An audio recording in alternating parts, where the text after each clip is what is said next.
as you go along,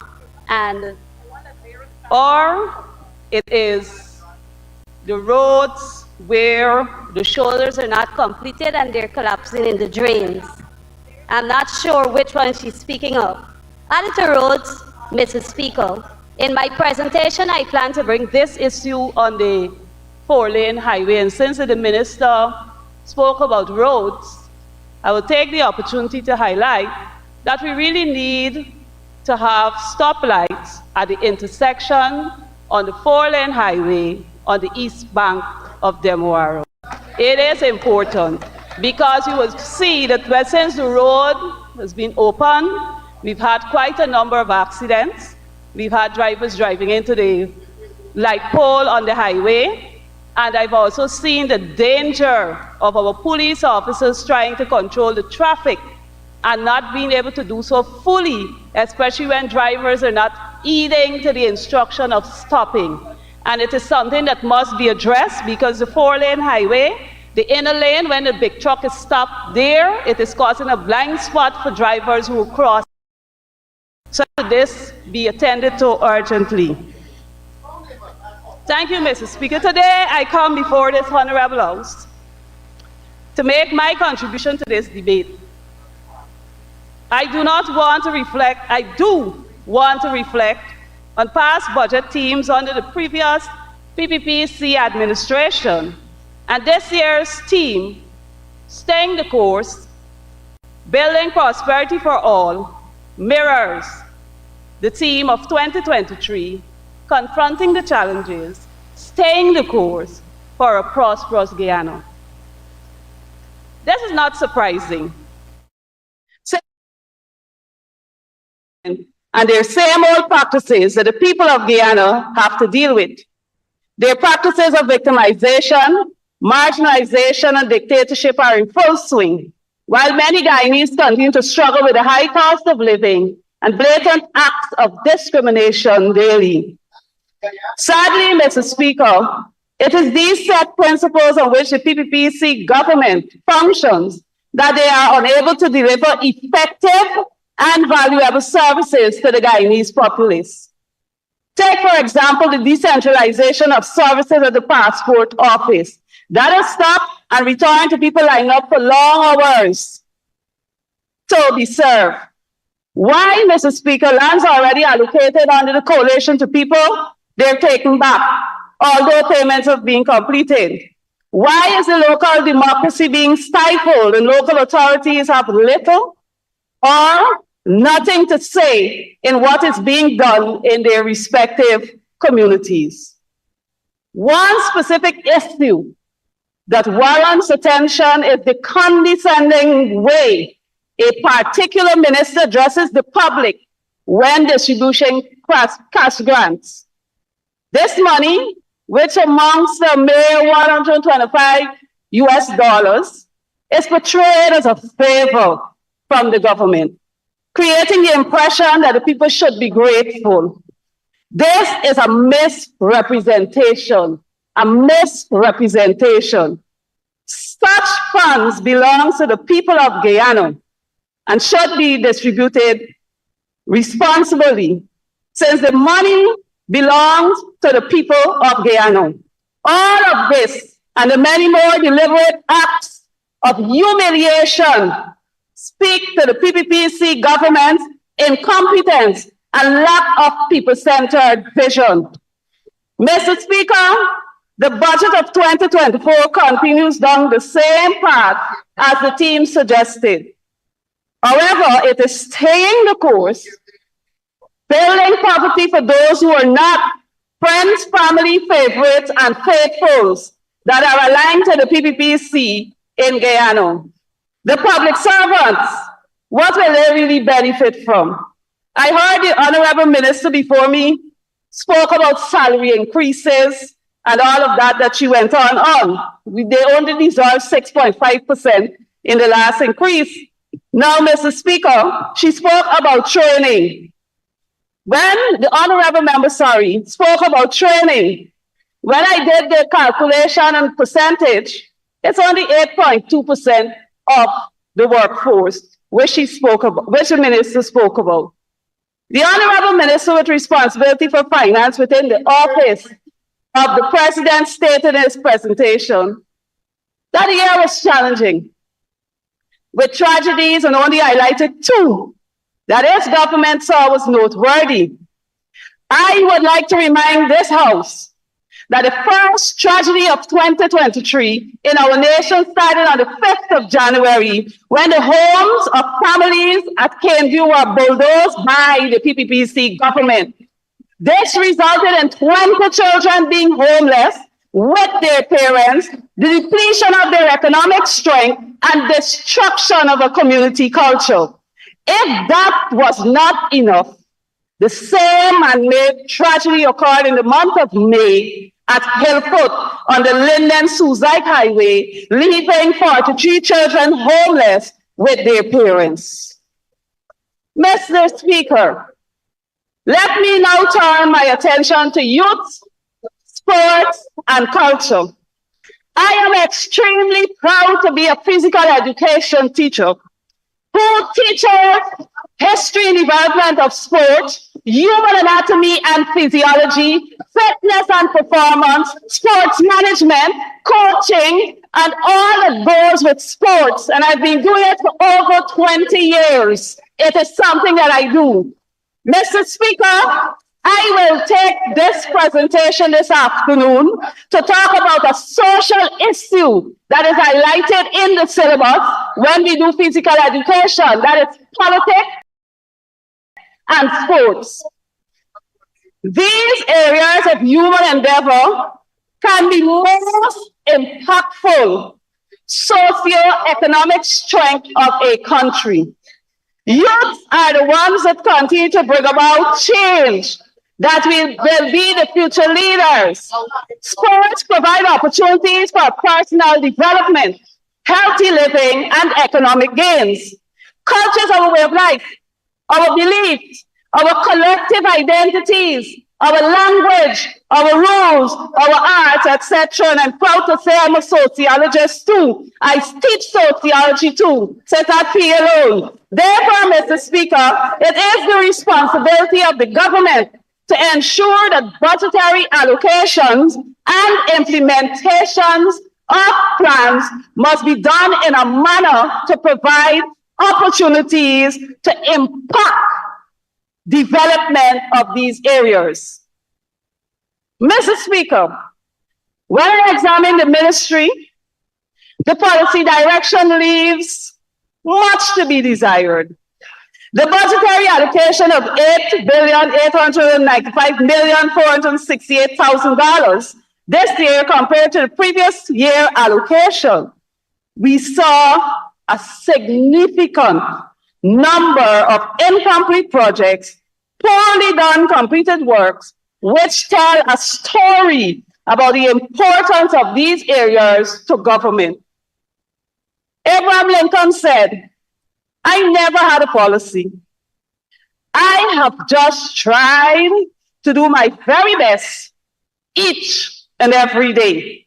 I am sure the staff will say they have done their best with the resources at their disposal. Hence, we need to examine closely the methods of implementation. Mr. Speaker, culture and arts. In paragraph 4.145 of the budget speech, the following statement is made, and I quote, "Our culture and heritage reflects values, beliefs, and aspirations which are the core of our national identity as a people." It spoke about the belief of the government in harnessing the energies of our people. Mr. Speaker, such flowery words, while the actions of the said government reflects differently. How are you harnessing people's energy? In this year's budget on the culture, we have $2,688,808,000 allocated, which is 2% of the allotted sum for this ministry. I note on the subsidies and contributions to local organizations, A total of 4 organizations were listed. Where are the monies for Borough School of Arts? Will they receive the much needed materials to run successful programs? What about the music schools? What about the National Dance Company? What about the newly refurbished floors at the National Dance Company that needs to be fixed with the right material and set the recommended way so dancing can contribute, making its impact on our society? What about the copyright legislation and protection for artists and those in the creative arts, which will provide the much needed protection to harness our artists? Mr. Speaker, we have several artists. Jobo Primo, I'm just going to call names randomly. Poonam Singh, Vakali, Latia Wright that we brought here the other day, Kite Gard, and many other persons we can name in the arts and entertainment. But Mr. Speaker, if these individuals, Ms. Wright was exposed to what we're having now, would she be able to realize our fullest potential? And therefore, if we want to acknowledge and we want to harness, I'm using your words, the talents and skills of our people, then we have to provide the right platform for that to take place. The last minute rush, Mr. Speaker, after almost 1 year of a previous budget to run, patch, fix, or paint does not negate the fact that the organizations went the entire year without needs being met.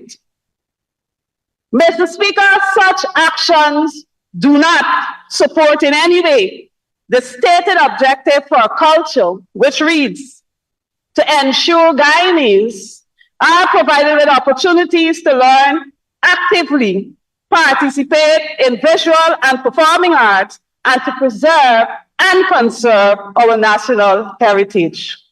Mr. Speaker, I want to pull up a few articles. Double pay for Cricket Carnival artists. The president announced, I'm reading the headline here. And this is from Newsroom, November the 21st, 2022. When I went through this article, 6.9 million was used for that event, and 89 local artists performed. And it says it's keen on focusing on the developing the arts in Guyana. So I was looking at the budgetary allocation to see what is being placed here to develop them. Mr. Speaker, Guyanese musicians to benefit from government-sponsored studio time. What is happening in our music industry? This is June the 4th, 2022, and it reads, 9 million will be invested to secure this arrangement for 12 months, construction of state-owned studios on the cards. Mr. Speaker, I see that in the cards in the budget for 2024, to be exact. And then, again, in the said article, it says Dr. Ali related that the plan is to cover studio time costs for the next 12 months at 3 local studios, allowing musicians to record their music at no charge to themselves. He said that this is a direct investment and will afford local musicians a space to explore their craft in a more magnified way.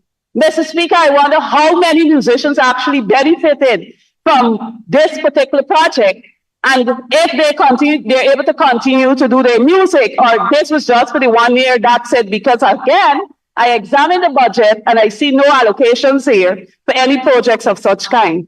Mr. Speaker, I must bring to your attention also 2 other articles that I find very interesting.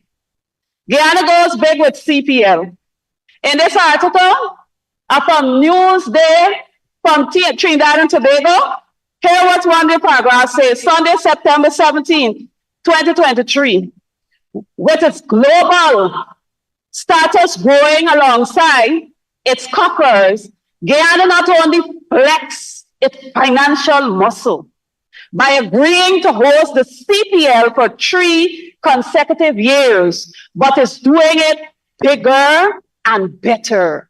Where is the money that will make our musicians and our artists bigger and better in budget 2024? Mr. Speaker, even as I look to another article, accreditation of Creative Arts Institute, hosting of Literacy Arts Festival on the card this year of February, and this was done in February the 2nd, 2023. And it spoke about all the competitions and all of that has happened. I hope the Honorable Minister in his presentation will tell us if the accreditation was finished for this particular area. Mr. Speaker, finally on this article, graduates show skill as Institute of Creative Arts hosts successful 8th convocation. Mr. Speaker, in this article, I take note, groups developing arts, dancers, dramatists, musicians, writers, filmmakers, creative craft workers, and designers by the Institute of Creative Arts were on show at this event. Mr. Speaker, the relationship, it says the collegiate relationship that occur. Hear what it says. Cultural Training Center reference. Cultural Training Center in Jamaica. The old Jamaica School of Art and Jamaica School of Music. The newer Jamaica School of Drama and Jamaica School of Dance. When are we going to be able to really talk about our skills and talented being developed and given the opportunity to be created and developed in Guyana? They had to have a collaboration to get this. And I hope that when we read the next article, we talk about these particular areas developed in Guyana so that our local artists will be able to perform. Mr. Speaker, the use of this allocated sum in this area, the details are sketchy for the expected project. Let me outline them. Where will this new art gallery and museum and other facilities be located? I find it in the budget book. Outfitting of community spaces for cultural performances. Which community spaces are being referenced? They talk about cultural camps. Where will these cultural camps be held? I know last year it was at a lot of schools. Since $1,250,000,000 will be spent on these projects from the allocated sum, I believe this meager sum and the absence of details for a project contributed to the many states of incompleteness. It appears that the people come up with suggestions, write them down, and then after the monies are approved, they start looking for the actual plans. Mr. Speaker, the only detail that is clear about this allocated sum is that the people of African descent groups, not even listed as local organizations, who this PPPC government shall determine will share $100 million, which is mere 2.7% of the allocated sum. This funding was removed from EPADG, which used the fund to empower small businesses of people of African descent. A clear disregard for Africans in Guyana. No other ethnic group is being treated with such disdain. During the previous year examination of the budget estimate on Tuesday, 31st of January 2023, the minister was asked about the number of events in arts, entertainment, and recreation sector by Honorable Jones. The minister response only gave the One Guyana Prize Literacy Festival, Marshmani activities, which is usual, the regarded Blue Lake and Linden, and at the Literacy Festival, the Poetry Slam, storytelling, symposium, etc. that will take place. Mr. Speaker, when we're planning events, if you want to highlight MASH, you don't want to crowd the Literacy Festival with other things that will not be able to really showcase and highlight. We got 12 months in the year, many things could happen. Mr. Speaker, even as I look, when I reflect on the speech last year, I pull up Marshmani calendar 2024 from the ministry website. And I note all the events listed. I note there is the children competition, calypso, costume, the soca monarch, dancehall monarch, chutney, splash Minrami or something like that. Splash Rami, right? Flag raising ceremony, costume and float parade, Mashorama, Panorama, Literacy Festival. And then they talk about the Buxton Mash. Mr. Speaker, under this particular post, I don't know who monitors the page, but somebody asked, since when dancehall is a part of matrimony, that had nothing or have nothing to do with matrimony. I hope there's someone actually monitoring the page so they can give feedback to Guyanese who are very much culturally awake to what are some of the things we expect in our country. Mr. Speaker, all these new activities, all apparently replaced the drama festival that many look forward to. The drama festival provided the perfect opportunity for students writing CSEC exams to write their plays and bring them alive. This is part of the requirement of the subject of theater arts. In 2019, the IFLOT Secondary School won the local competition. Now students writing this subject have to do their little thing quietly at school and not be afforded the opportunity to bring their skills alive, whether it be the National Cultural Center or the Theatre Guild. Why was this program removed? Dance, another form of arts, require more investment to keep it alive. Christmas Fantasia used to be a free show for seniors and children in the homes. I recall the experience of accompanying seniors from my community to this free show. Enchanted Caribbean used to be held in July for CARICOM. Guess what? Dates never available at the Culture Center. Mr. Speaker, this was critical for CTEC exams again, which is also a requirement for students to critique a dance show. So that was created to provide an opportunity for our students who are in theater arts to be able to critique and bring these shows alive. Why was it stopped? The only show that remains for our dance season in October and the church show at Brigham Cathedral at Easter. These dance programs provided opportunities for the children, youths, and adults in classes to show their learned skills and passion. Mr. Speaker, the non-return of these purposeful programs, which enhanced our culture and provided opportunities for youths, clearly show a path of destruction to our cultural heritage and the implantation of new ones. Again, Mr. Speaker, these shows can generate income to help the said organizations moving forward. Culture ought to be preserved and new ones can be added. Mr. Speaker, amazingly, the government's meager allocation and no mention in these areas give the story. The sum of $250 million allocated for national and other events in culture makes one to question. How will this money be disaggregated between the national holidays and all the events that we have in the country? I now turn my attention to youth. Mr. Speaker, again, the use of catchy language, but differing actions are blatantly clear. Paragraph 4.151 of the budget, the youths of the nations are its backbone and its future, emphasizing on training, capacity building, and stuff. The highlight of last year's program in the budget say it will be completed in the first quarter of 2024. Says a lot about goal setting and not achieving them. Mr. Speaker, of this budgeted sum, $150 million will be spent to upgrade and equip training centers. What happened to night schools that afforded youths who were school dropouts the opportunity to attend CSEC classes and rewrite their exams? Are these individuals important? How are you harnessing the energies of our people? In this year's budget, $2,700,000 was allocated as subsidies to local organizations. A total of 8 organizations are listed. Mr. Speaker, what is particularly interesting in this area is that there was no increase given for none of the 8 organizations. Hence, they will continue with the last year issues, challenges, and the new ones they will face this year.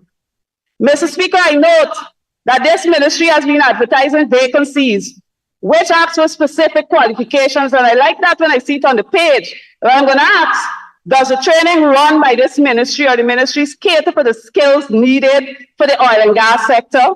Does the accreditation of the programs cater for youths to be marketable in and out of Guyana or meet the needs of the labor shortages in Guyana? Examine it because I checked it.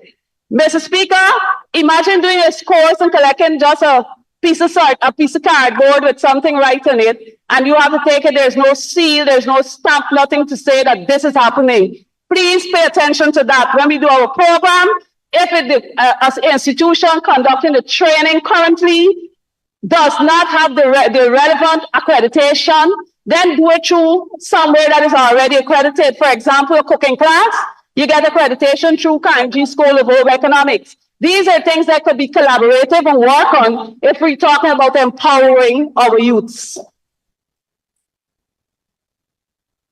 Mr. Speaker, I read the objective of youths, and I asked, we want to empower them through interactive program, enhance their skills. But one of the things, to create a cadre of entrepreneurs to make meaningful contribution to national development. Am I to think, or a nation to think, that it's only all about creating these entrepreneurs? What about the other areas that our young people can be very effective in? What about the PYAC, the President Youth Advisory Council? I saw an article in 2022 about it being established, and that's it. Mr. Speaker, what about the President Youth Award, Republic of Guyana? What's going on there? Are our youths really benefiting from these programs? Mr. Speaker, I'm quite sure more can be accomplished from our youths once they have a say in the things that are being done.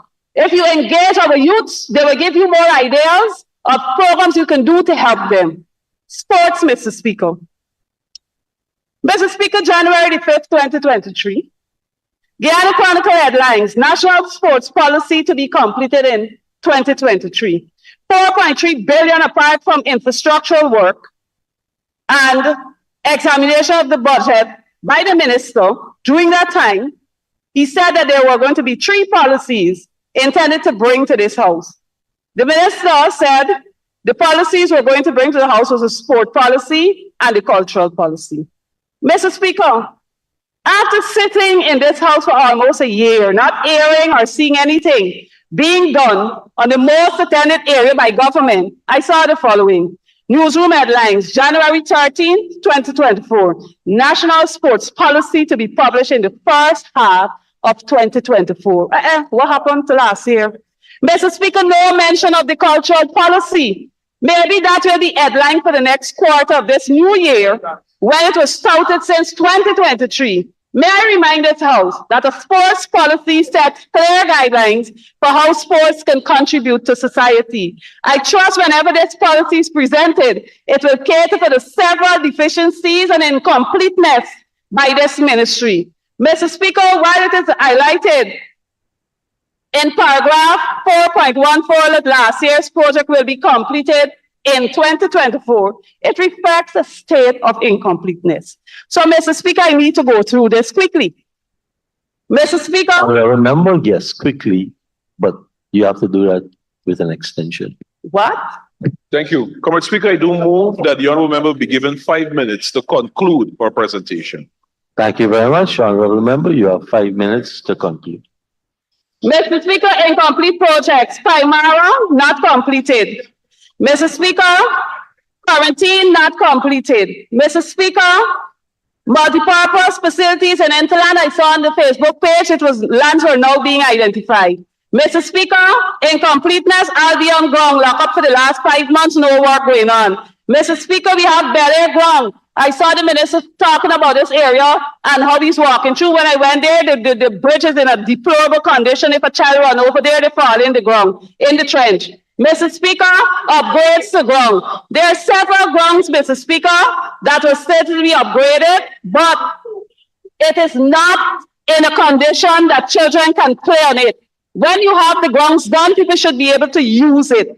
Mr. Speaker, extension of the squash court to the Rocket Center got incomplete work. Construction of standing grass mounts at Region 2, incomplete work.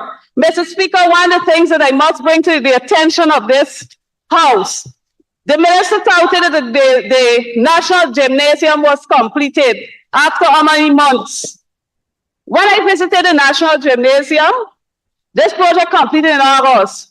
Gated gymnasium hung up with wire and rope. Washroom, lock up, the whole cracks on the wall. It can't be used. Mr. Speaker, the tennis court, the material used to build this court, right now it's bent where the net is. Mr. Speaker, you check here, rotten gate, because the material used again is not good enough for it. All substandard, Mr. Speaker. Mr. Speaker, these are things that we must pay attention to. I want to remind this House that when the Durban Park was constructed, it was a completed project, not incomplete. And you did not maintain it. Mr. Speaker, one of the many roles of government is to provide safe facilities and recreational spaces for its citizens. The most distressing experience when attending local competition is the poorly kept and non-functioning washrooms at these venues. At the recently concluded national championship at Lenora, the stadium washroom was in a deplorable condition, had serious issues. I note on Facebook page the ministry entire promotion of displays of stadium design, which I pull up. Mr. Speaker, why should our athletes endure sitting on hardboard, lying on concrete, spreading in different positions or holding umbrellas to be protected from the rain or sun? They have to endure this agony for at least 9 hours. Mr. Speaker, shouldn't the government be looking for different designs that can bring more comfort and can bring more relief for our athletes and spectators alike? In comparison to hosting international events where the government ensure all the facilities are fixed, washrooms are functioning, well stocked with toilet paper and sanitizers, Mr. Speaker. We need to use our land space in a manner that will bring comfort to our people. Mr. Speaker, consider the economic windfall in sports, youth, and culture. Highlighted by a head of state in a recent article attributing over $85 million to Guyana's economy due to CPL 2022. Look at the financial benefit. Why we're not seeing the reflection of that in budget 2024? Mr. Speaker, briefly, I must turn my attention to Region 4 quickly. In a total madness to have the budget, it is total madness to have a budget presented for a region when the elected official work for the projects and then it is either taken out and only specific areas that support the government gets the project. That needs to be stopped. Mr. Speaker, there are several issues on the East Bank with water. This is a condition of water coming in Mocha Arcadia community and several communities on the East Bank that needs to be fixed. It's something that is urgent and we have to think about the health of our people. Mr. Speaker, in closing, Mr. Speaker, I want to urge this government, Mr. Speaker, to ensure that when we are spending the monies and doing allocation for our people, that they indeed take into consideration the needs of the people by paying attention and listening keenly to the people. Many of the incompleted projects under the Ministry of Youth, Sports and Culture can be completed if the minister and his team would take the time and prioritize and get them finished one by one. I trust that in 2025, all projects will be completed under this ministry. I thank you.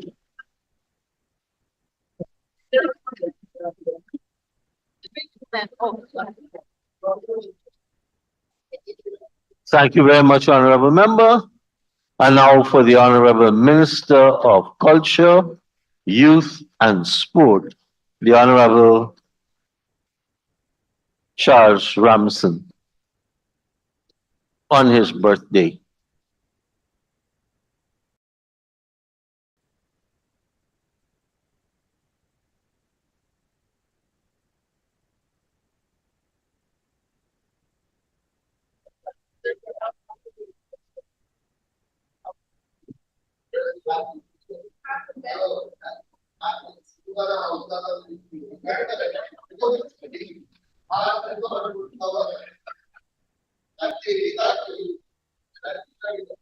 Thank you very much, Mr. Speaker. It is a great privilege to stand here to support the largest budget in our country's history and the first $1 trillion budget in our country's history. And I'm not going to be unkind to the previous speaker. I'm going to chalk it down to her first attempt at shadowing this ministry. But her presentation was emblematic of all of the presentations that I've heard in the last day and a half, which is that it reminds me of the Essequibo River. Wide at the mouth, narrow at the source. Narrow at the source.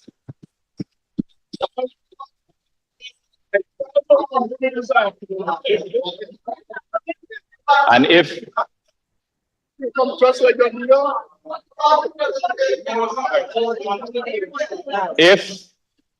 the honorable member was really interested in culture, she would note and read on the very same flyer that she was referring to that it was a literary festival, not literacy festival. But I leave that to one side. And she's a teacher. She's a teacher.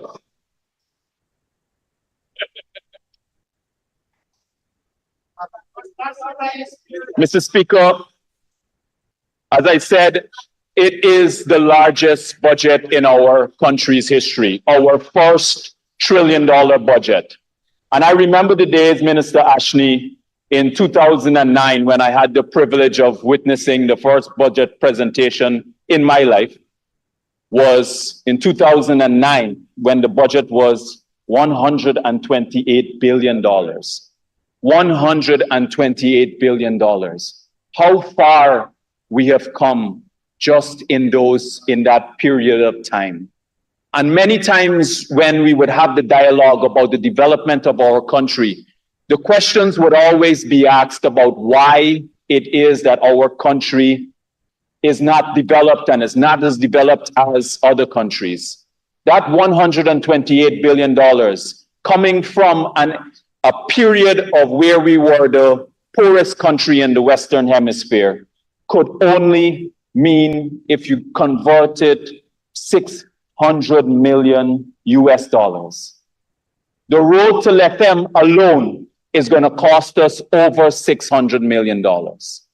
The bridge that's being built right now in Demerara is $270 million US. The gas to energy project is over $1.5 billion. The point that I'm making is, even in the absence, in all of the payment for recurrent expenditure, etc., Guyana just didn't have the money to rapidly grow.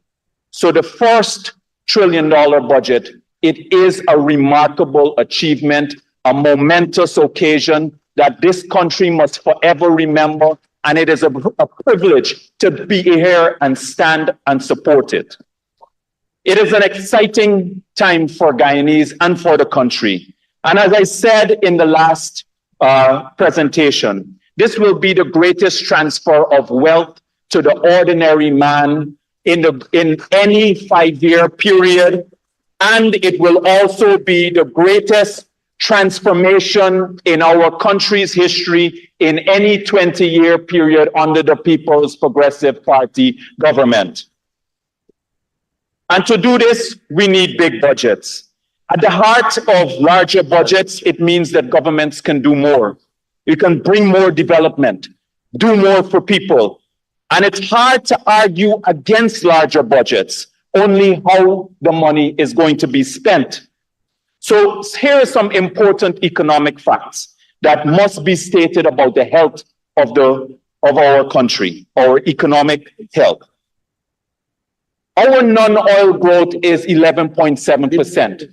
That makes us, if you take out the oil growth and just leave it as our non-oil growth, that makes us the second fastest growing economy in the world. In the world. Our debt to GDP ratio is one of the lowest in this part of the world. The US, because I heard the Honorable Member, Ms. Finance, speak about debt and how we are being burdened with debt. The debt to GDP ratio in the United States of America is 122%. What is that in terms of the debt burden that she refers to? On the 325 million people in the United States, it's 100,000 US dollars, 20 million Guyana dollars. In Brazil, it is 85%, Canada, 68%, Mexico, 50%. In Barbados, it's over 100%, Jamaica, 72%, Trinidad, 53%, Guyana, it is 27%. Our current account balance is in a surplus. We had an extraordinary year of achievements. This is despite facing the greatest threat to our territory that we have ever seen in our country's history. And His Excellency President Ali led Guyana, led our team, led our government, led this nation to resolve that issue so that we can breathe comfortably. Now, it was the greatest threat on our territory. And just before he left to go to Argyle in St. Vincent, the opposition and the members that are connected to the opposition, the Mr. Asking for your friend, who doesn't know the difference between 33 and 32, kept saying that we should not go. His Excellency had the courage to go. He led our country there and resolved the issue. So we also obtained our seat, the largest vote in the UN for the UN Security Council.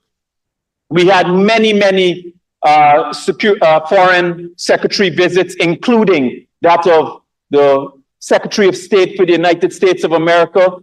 The Emir for Qatar came here too. India, etc. We have 12 branded hotels under construction, many of them Guyanese owned. 7,000 scholarships awarded last year, 21,000 in total. You had over 10,000 house lots being allocated, 30,000 in total. Schools under construction, more teachers in training, the highest grades that we've ever had. We have 12 hospitals under construction, and 6 will be completed before 2020 or by 2025. Amazing results in telecommunication, in our telemedicine. We have 5 oil and gas projects already approved. Public Works completed 2,600 projects in just last year alone, 4,000 since 2020. Amerindian villages received $4.6 billion directly to the villages themselves. All of them received it from the sale of our carbon credits, which was a world-class achievement for us. No other country in the world was able to secure that, led by Minister Vic and the Vice President. A new cell phone operator has entered the market after the People's Progressive Party liberalized the telecommunication sector, which APNU failed to do, despite promising that they did that. There are over 10,000 cars being registered every 5 months in this country. Every 5 months, a new car is being registered by the ordinary man. Tens of thousands of homes in this country are either being built or renovated. Again, the ordinary man.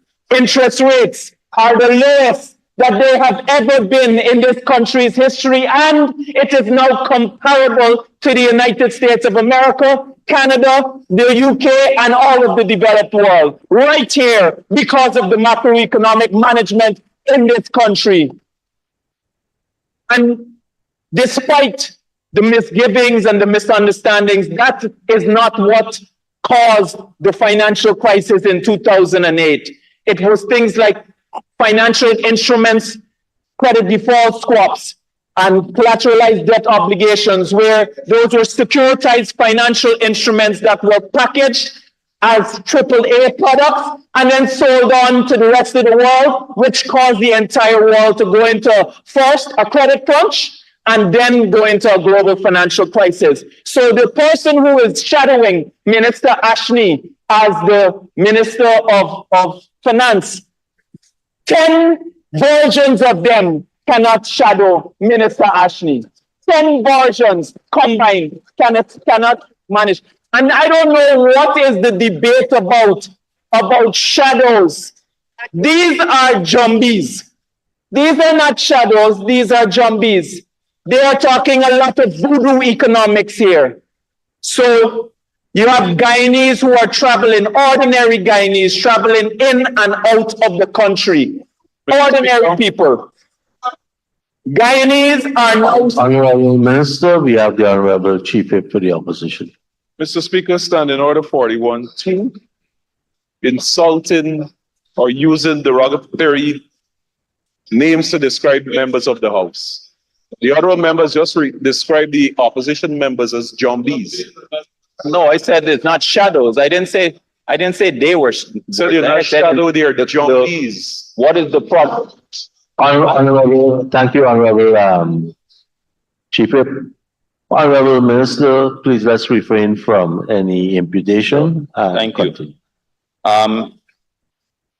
As I was saying, thank you very much, Mr. Speaker. Guyanese are traveling in and out of the country. Ordinary Guyanese are traveling in and out of the country like never before. Guyanese are now sending their families overseas money.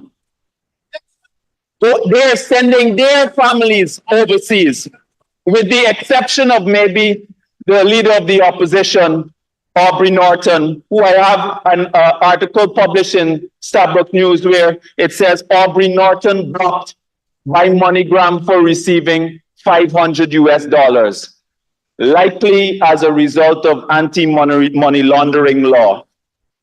And what's interesting in relation to that, though, I mean, I couldn't help but notice, and if I will lay this over, that when he was blocked by MoneyGram, he issued a statement on his page.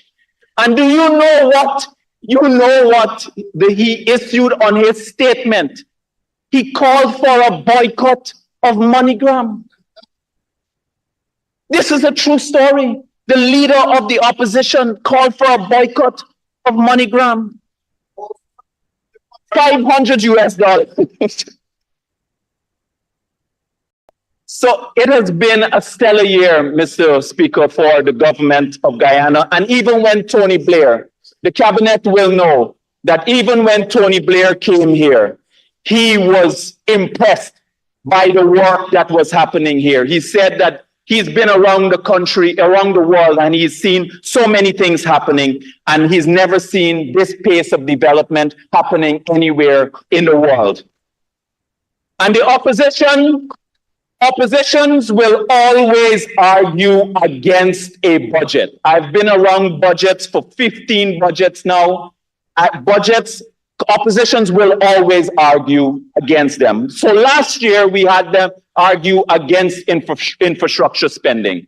They lost that argument in here and they lost that argument out there. Now, now they're trying to argue that we should not have this scale of infrastructure development. So if that is the argument, the scale of infrastructure development, now they're going to have to tell us and the public what projects they are against. That is what I want them to tell us. What projects they are against. Which schools, which hospitals, which roads, which bridges, which highways, which housing developments, which stadiums, which indoor facilities, which community grounds, what gas to power project, which communities are they against the development? They have to answer that question, because all of those projects, when we did our consultation, those were the requests of the residents of the communities and the people of the country.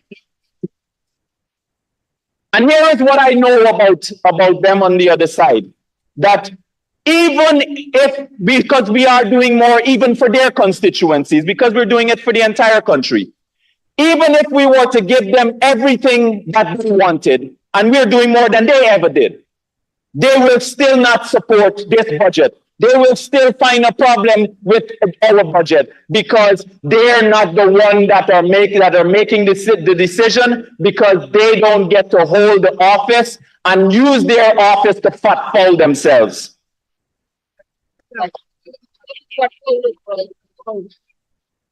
And here is what I can say. I don't know why they keep telling people that they will win the next election. They just had a rally at Burnham Court, and they couldn't even fold up a basketball court with people. They couldn't even fold a basketball court with people. And the same man that you have an obsession with, the Vice President, Jack Dale, maybe if you learn something from him, you can actually win an election. This is a man that has already won 3 elections, and one of those elections, he put you out of office.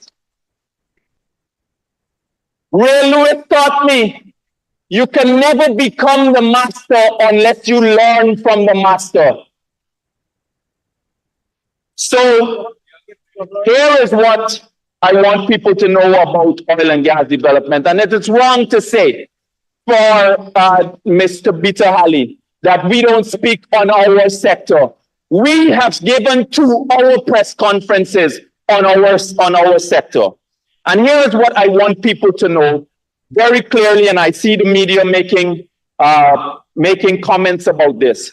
We have been producing oil in this country for 4 years. That is true, but we have only spent 2 years in our economy. We have only spent oil money 2 years in our economy, and we have seen how rapid the expansion has been on the economic activity. So it is wrong that they are quoting, and context is extremely important.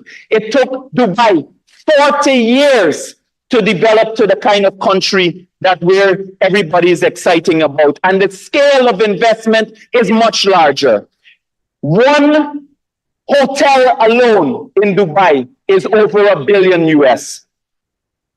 The airport in Dubai is over 80 billion US.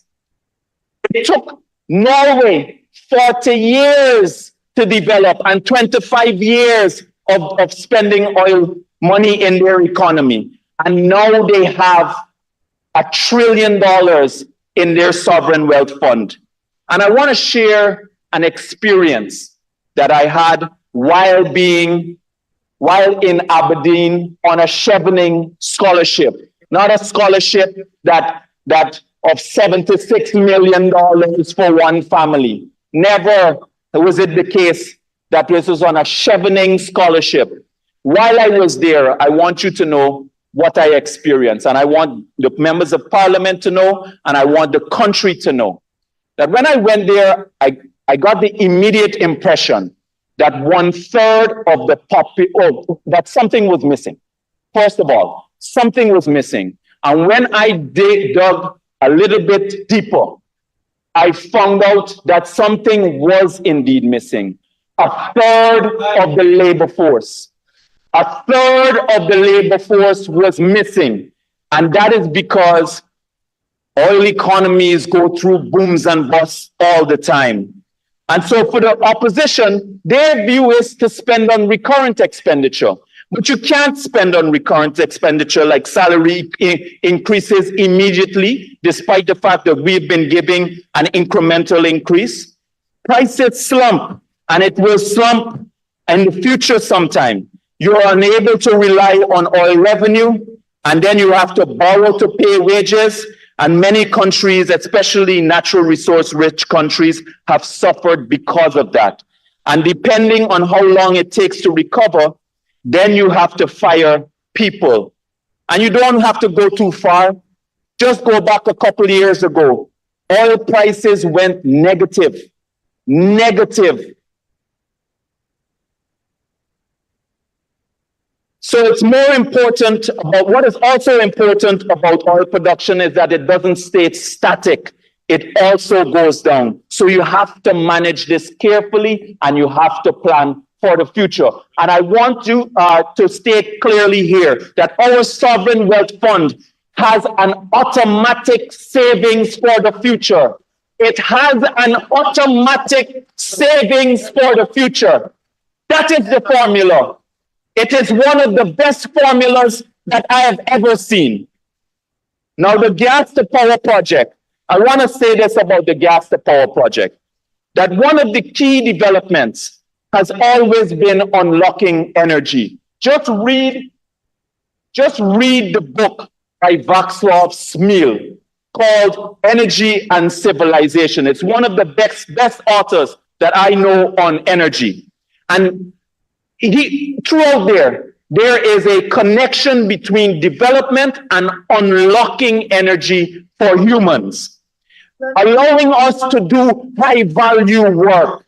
And the high price of electricity functions as a drag. It functions as a drag on the economy. Imagine trying to run a race with 100 pounds and you are the only one who is running this race with 100 pounds, and all of your competitors, they are running without weights. That is what it means to have a high cost of energy in our country. So for the decades of development period that we've been trying to develop, this high cost of energy has been dragging us and dragging us. This is the first time where we will get an opportunity to unleash our economy, unleash the value for this economy. All of the things that you hear that the leader of the opposition talk about, those are just figments to him. Those are just terms, agro-processing and all that kind of stuff to make him sound as though he knows what he's talking about. If the business people could have made the investment and have made money, they would have done it a long time ago because it would have been in their interest to do so. The fact is, we are uncompetitive from an energy standpoint, and that is why it is important for us to get lower cost of energy in our economy. Now I want to turn to the Ministry of Culture, Youth and Sport. Mr. Speaker, when I started here, our ministry had $2.4 billion. $2.4 billion. Right now, we are getting $8.8 billion. $8.8 billion. And I want to start with community grounds because this is the area that has been the closest to my heart. I want to thank all of the communities that have been working with us to build our community ground. And I also want to take the opportunity to thank our ministry, the National Sports Commission, the National Trust, and everyone and everybody who is working as part of our team to execute our program. I want to thank all of the residents who have welcomed us and worked with us in every community. When I came in 2020, Mr. Speaker, I did an assessment. It was far worse than I have ever seen on community grounds.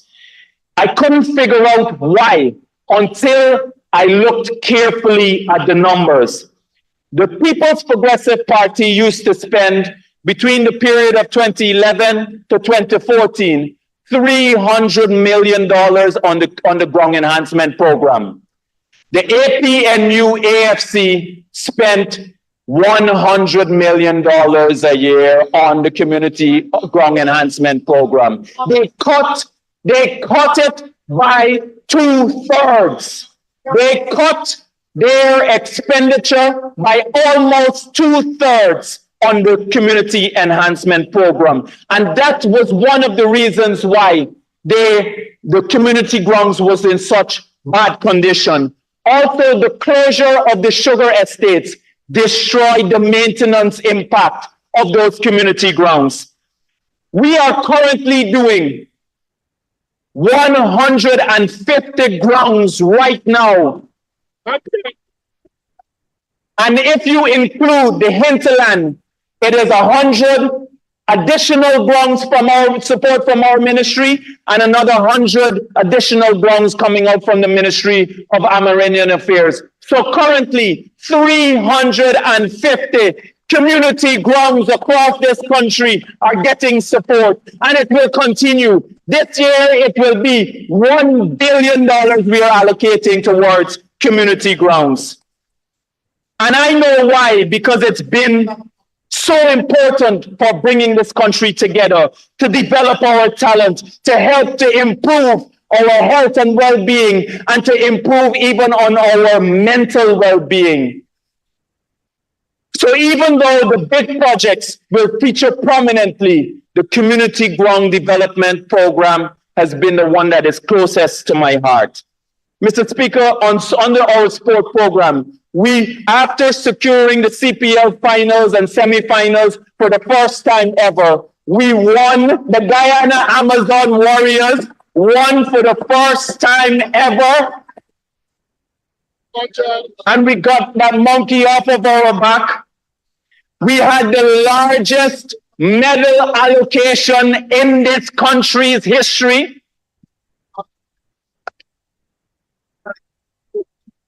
I want everyone to know that facilities has always been our biggest problem. Even though the APNU AFC did nothing but the Durban Park in their 5 years, where they spent $1.4 billion on Durban Park, and $600 million is unaccounted for, cannot be found, and that is what they consider complete. That is not complete, that is complete of fraud. Complete of fraud. We are currently building 5 stadiums, 6 indoor facilities, and these are multi-year projects. Multi-year projects. I've spoken about the number of projects, the gymnasium, the racket center, the squash court building that we completed, and that bubbles court is being installed as we speak. The folks have already come into the country. That court will allow us to host in the region, the only country that will allow us, other than one other location, to host international squash. We completed the installation of the track. In Linden, what the APNU AFC failed to do in this period, misled this country. They did not even purchase the synthetic material. We completed the installation of that track. We resurfaced the track at Lenora. We completed the installation of international standard lights at Anna Regina, New Amsterdam, Eiflot, Mackenzie, Linden, and Bayrock will soon get theirs. International standard lights. We completed the international fast-drying multi-purpose grounds in Anna Regina, Linden, Albion, and we also, at the National Stadium, we installed for the first time ever our electronic scoreboard, multi-screen electronic scoreboard. We commenced the construction of a new stand at the Guyana National Stadium. We also started doing stands at the synthetic tracks, and those will be added. There are new stands being constructed now, and we commenced the multi-purpose halls in Region 1, Region 3, Region 7, Region 8, and Region 9. For the first time ever, indoor facilities in other regions other than in Region 4. First time ever. A synthetic. Minister, thank you. In order to continue, you require 5 more minutes. If somebody would. Very please you, Madam Speaker, asking for the honorable member to be given 5 minutes to complete. Go his ahead, presentation. Minister. Thank you. Thank you. We commenced also the constructions of the Players Pavilion, the stands, the grass mounds in Linden and Anna Regina. Those are multi-year projects. They will be completed in 2024. And I'm also very happy that we were able to pull down the Mackenzie Sports pavilion because that was a relic of the past. In fact, it was what I call the incubus of colonialism. Incubus of colonialism. That used to be a location where non-whites could go when they couldn't go to the whites-only locations. That at Watuco, that is what that building represented. We were able to pull down that building, and a spanking new building, 3 stories, will be built there, built by this government, built by this Guyanese people, not relics and incubus of the past. INCUBUS. It means evil spirit. Evil spirit. We also completed our draft for the sports policy. We completed the audited financial statements for the National Sports Commission. We also completed the draft for the horse racing legislation. We did about 14 meetings just to complete that draft. On the culture, Madam Speaker, we completed. This has been the greatest year of achievements for us too. We have surpassed every set target that we set for ourselves in our budget. We aimed at 30 events. We did 46 events at our. I won't list them all because we're running out of time, but I do want to list a few. So after returning MASH, we had independence in Region 9 for the first time ever. We did the literary festival. We have a drama support program for plays, and we put on plays of Sada, Makantali, and Last of the Red Men. Several initiatives also we initiated to commemorate the 200th anniversary of the 1823 revolt.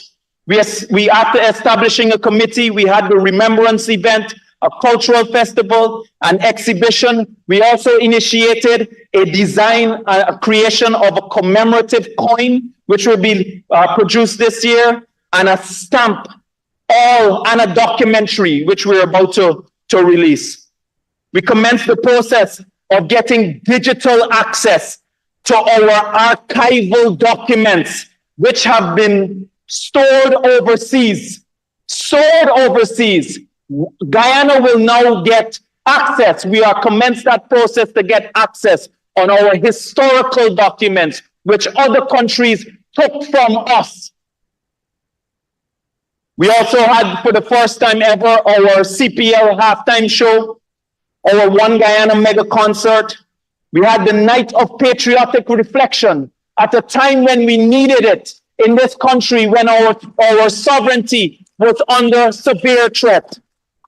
We expanded the youth culture camp to take it to every region, where 420 young people benefited from this all across this country. Currently in the ICA, I heard the other honorable member say we don't have money for the drama school and the dance school and the art school, etc.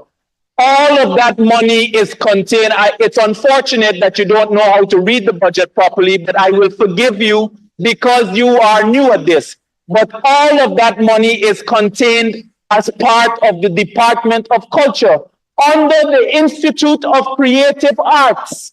Under the Institute of Creative Arts that Minister Frank Anthony started, and they did nothing to do. And I want to announce here that we had our assessment. We had our preliminary assessment with the Accreditation Council, and we have satisfied more than what is required for us to be accredited. So from the moment that we institute our board, which Cabinet will approve, we will now get accredited. I want to turn quickly to our youth program, Mr. Honorable Speaker. Minister, I'm sorry, your time is up. Give me 1 minute to conclude, Ms. Speaker, because I want to 30 seconds. I want to show to the public what we were able to get our institute. We got for the first time our institute accredited all these years. They were giving young people certificates. We worked extremely hard. I want to give credit to our youth department and the director of youth. We worked extremely hard to make sure that we got that institute accredited so those young people can get certified, accredited certificates. And I want to conclude, Mr. Speaker, by saying I heard Mr. Ganesh Mahipal speak about them coming back into power. And I wanted to refer to a post that he made. In June 2023, he said, all the love, just before, the day or 2 days before the local government election, he said, all the love at Mabaruma is real. Beautiful people indeed, who are simply fed up of the PPPC and will be voting solidly for APNU. When the result came out, the result at Mabaruma was 12 to 2. 12 Honorable Minister. to 2. So when we hear from members of the opposition that they are coming back into power, they are coming back into opposition for 30 plus years. Thank you very much, Mr. Speaker. I now call the Honorable Member, Ms. Maureen Philadelphia.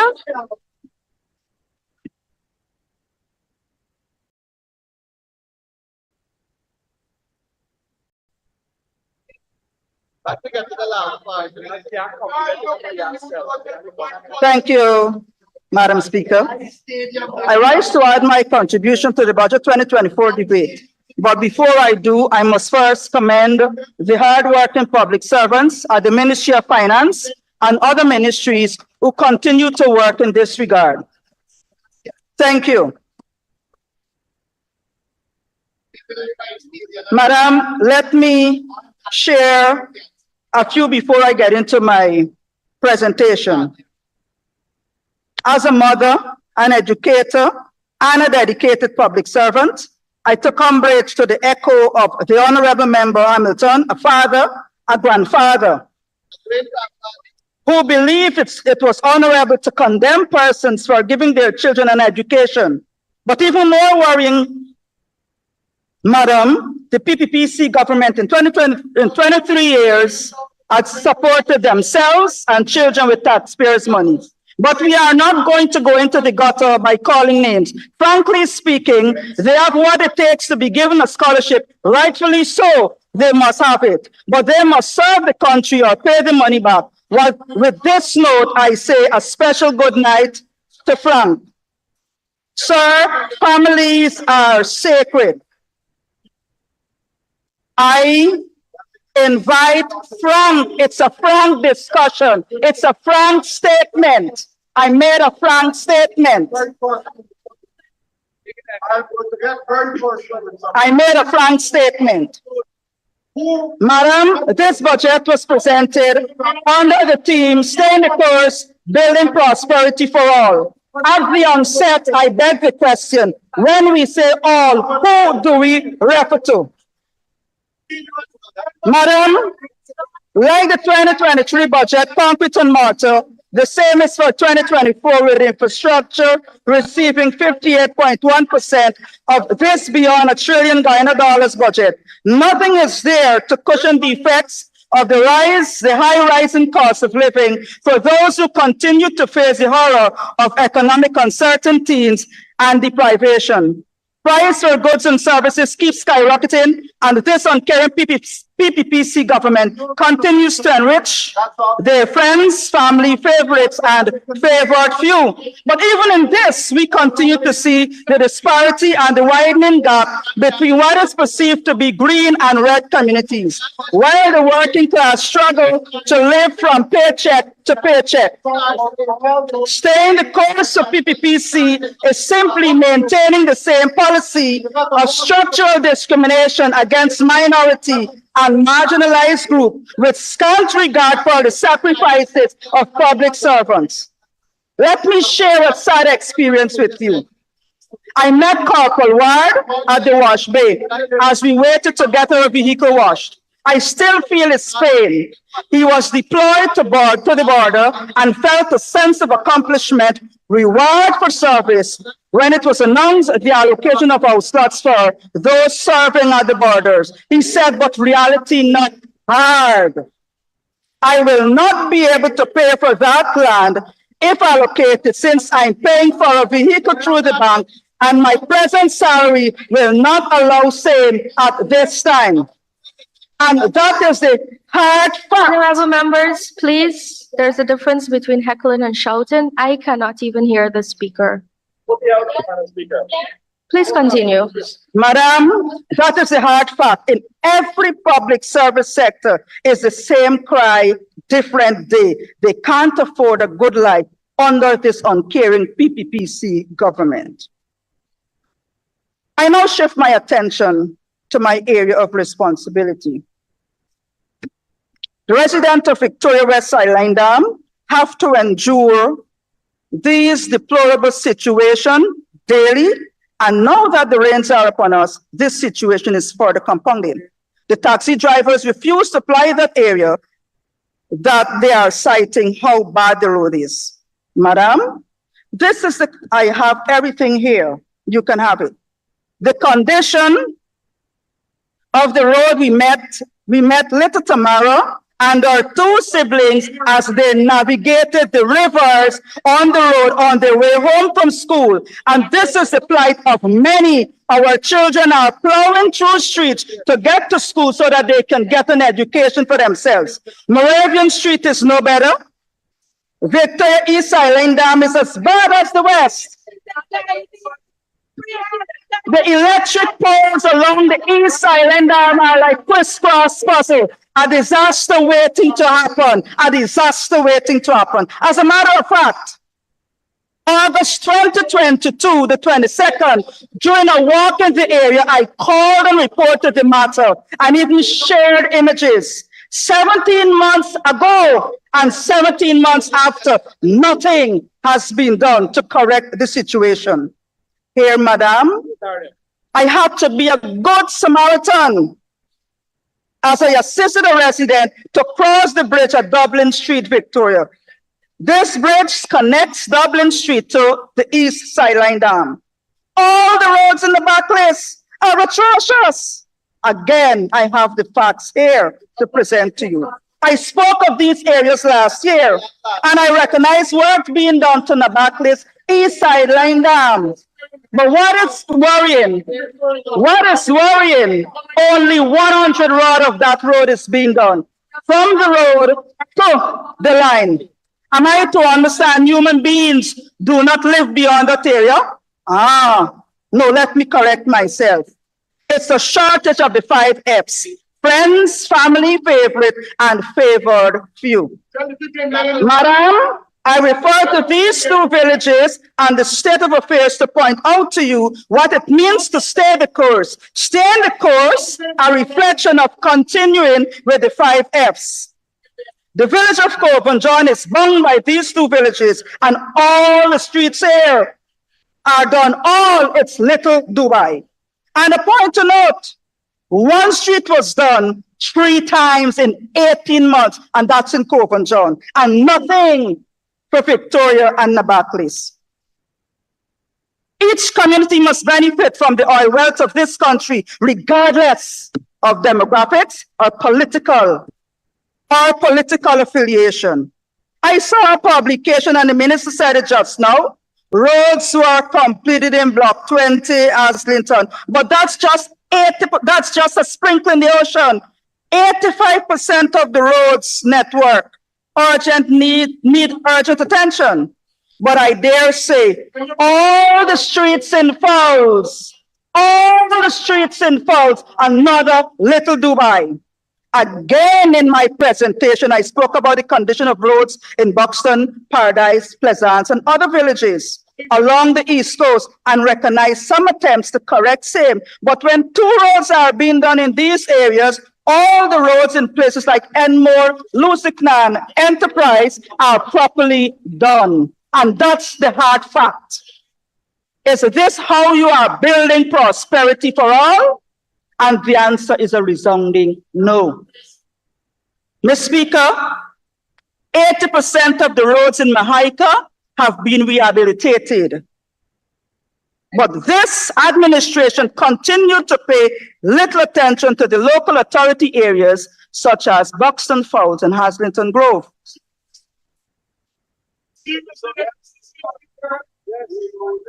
To improve the condition of dilapidated structures, Madam, it must be noted in PPPC support areas, 2,432,168,341 was spent and 90 roads completed. And that's in 2022. In APNU support area, 408,207,406 spent and only 6 roads completed. This is the practice. So progress for all. The question remains, who are we talking about? The Minister of Sports and Culture said he built 150 facilities and supported 250. Sir, facilities in communities like Victoria and Paradise are still to get assistance from this ministry. The management of these facilities have to seek alternative means to improve the deplorable condition of those facilities. And we continue to see friends, families, and favorites of the PPPC are given illustrious contracts above their competencies. And infrastructure are crumbling even as they're building them. All housing areas, lands were allocated for recreation, but these spaces are now safe haven for grazing pastures for cattle. They need attention. The health sector, healthcare services in the region are a colossal failure. With $90.2 million expended in 2023, we continue to experience a shortage of basic drugs, while the vulnerable citizens find it difficult to purchase same. The deplorable condition of the C.C. Nicholson Hospital is a testament to what it means by staying the course. And of course, this is only for the 5 Fs. This institution continued to be deprived of the basic services for the citizens. Visits made to their and other facilities such as Melanie, Bedford-Wacton, Buxton, and Luluni revealed a severe shortage of drugs and basic services. Madam, Miss Elsie George, a pensioner of Haslington Village, is at her wits' end to find the finances to purchase medication for her son, who is hospitalized with a heart condition. That prescription has to be refilled monthly, and it must be noted, Marlon is the sole breadwinner for his extended family. He is the father of 3 minor motherless children. I can say to you, this situation is widely replicated. I hope that with this $129.8 billion budget in 2024, their woes will be a thing of the past. Madam, in 2023 on education, $105 billion was expended to implement the sector's various initiatives. But we continue to see dilapidated structures and eroding behavioral patterns perpetuated by our students, and lack of mechanism thereof to combine the scourge of these. Added to that, Madam, we witness the rise of teachers being assaulted by students and their parents. This must be fixed and be fixed now. Further, while the Honorable Minister presentation gave $135.2 billion for education in 2024, we are yet to see the measures in place to improve the quality of output in 75% of our schools. I beg, let us not be carried away by the figures, but let the evidence of the spending be reflected in our human resources. Madam, the Honorable Minister boasts of 99% trained teachers, and the world is aware of the hard truth. Teachers graduated who dropped out of college after the first semester. Teachers graduated and final grade for exam have not been presented. Just to name a few. So when we boast of such, the quality of competencies are highly questionable.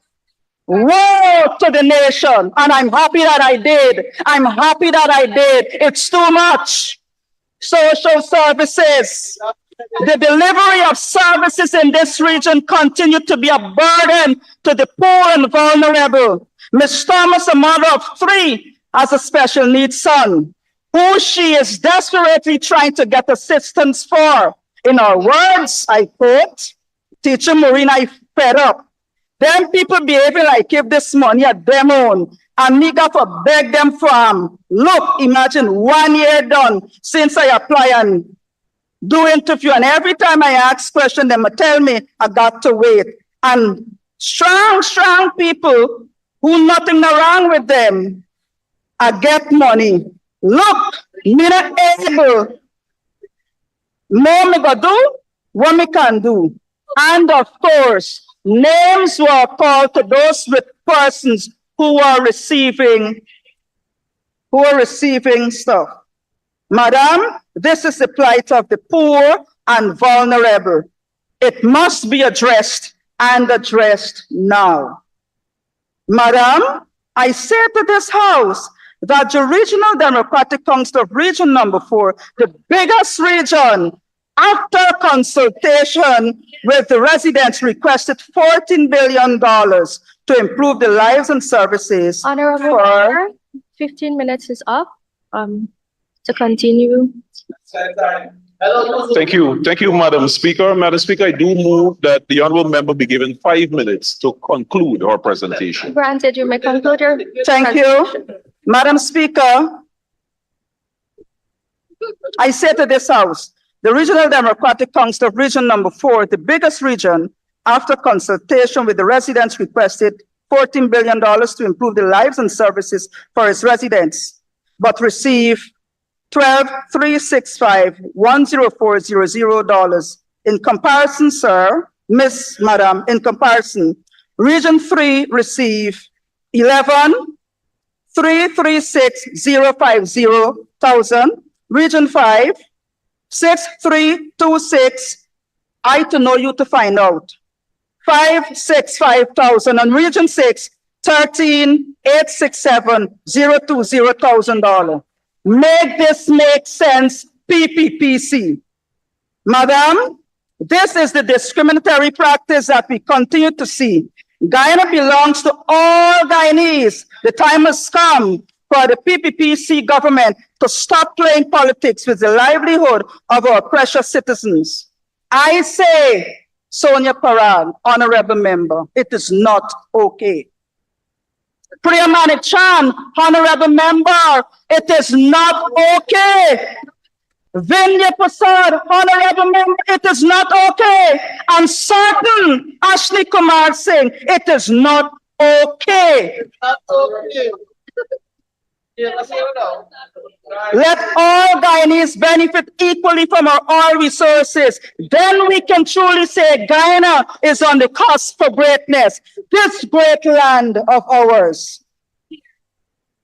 Madam, this budget failed to satisfy the basic needs of our ordinary citizens. As a consequence, my conscience will not allow me to support this budget. I thank you.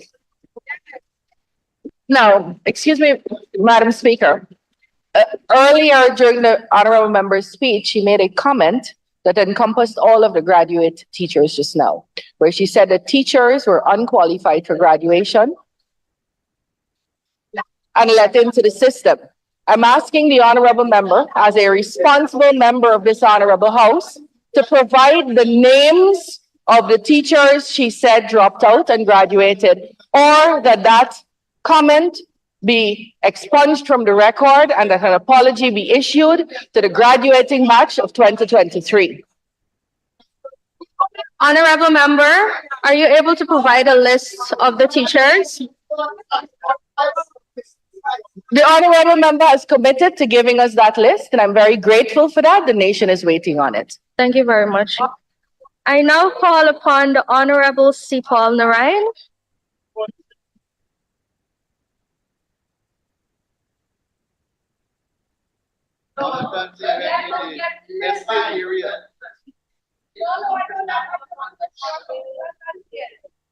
Madam Chair, I join the honorable members on this side of the House in expressing my wholehearted support for Budget 2024. As I considered the budget, I recall His Excellency President Dr. Mohammed Irfan Ali saying in his New Year's Day address that, quote, government pledges to improve the lives of our people. We are honoring that promise. The fruits of our collective efforts are beginning to ripen. The future of Guyana is bright and promising. We have set Guyana on a course of sustained growth and prosperity. End of quote. As I reflected on what the President said and what the Honorable Minister Dr. Ashni Kumar Singh has proposed, it is clear as day that the PPP Civic is committed to honoring their promises to our people. This budget, like all the budgets of the present and past PPP Civic administration, demonstrates sincerity in fulfilling the party's promises to the electorate. It is a marked departure from the actions of the former coalition government and its good life for all mantra. Really, the good life that they spoke about was meant for themselves, whereas the masses lived in misery and confronted pauperization. Budget 2024 has broken all records. It anticipates spending in the interest of our people $1,146 billion. By any yardstick, it is a massive investment in our people. Many have told me that they never expected such resources would be available for our people and our nation's development in their lifetime. Today, Guyanese are assured that the PPP Civic as a party and a government is focused on the all-round development of all our people, including my comrades on the other side of this honorable house. All our people. The budget's theme, staying the course, building prosperity for all, highlights the thinking that influences the PPP Civic as it works towards the betterment of all Guyanese. Madam Chair, given my background as a legitimate trade unionist, I'm very interested in the specific measures which safeguard and advance the lot of the working people and their families. Their hopes for a better future revolve around an adequate life with good health, proper education for their children and grandchildren, affordable housing, comfort, safety, and security. That is why I am heartened, Madam Speaker, to recognize that Budget 2024 aims to address those questions meaningfully. Indeed, the working people and their families were not let down. The budget speaks for itself, and therefore I will amplify just a few of its manifold interventions. By allocating $135.2 billion to the education sector, every Guyanese can acquire the skill and knowledge that will enable them to be gainfully employed and achieve tremendous success in life.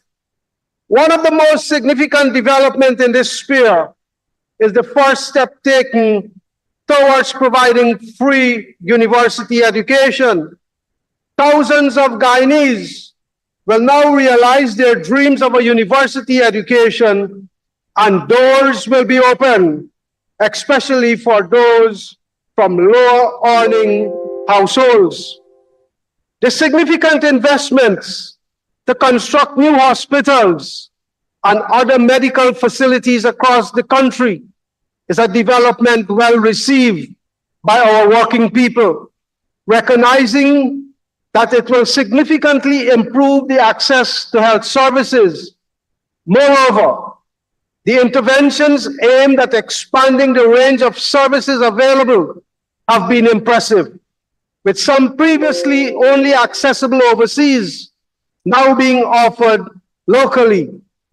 Additionally, there have been concerted efforts to improve the skills of healthcare professionals, which is expected to bolster the sector's effectiveness.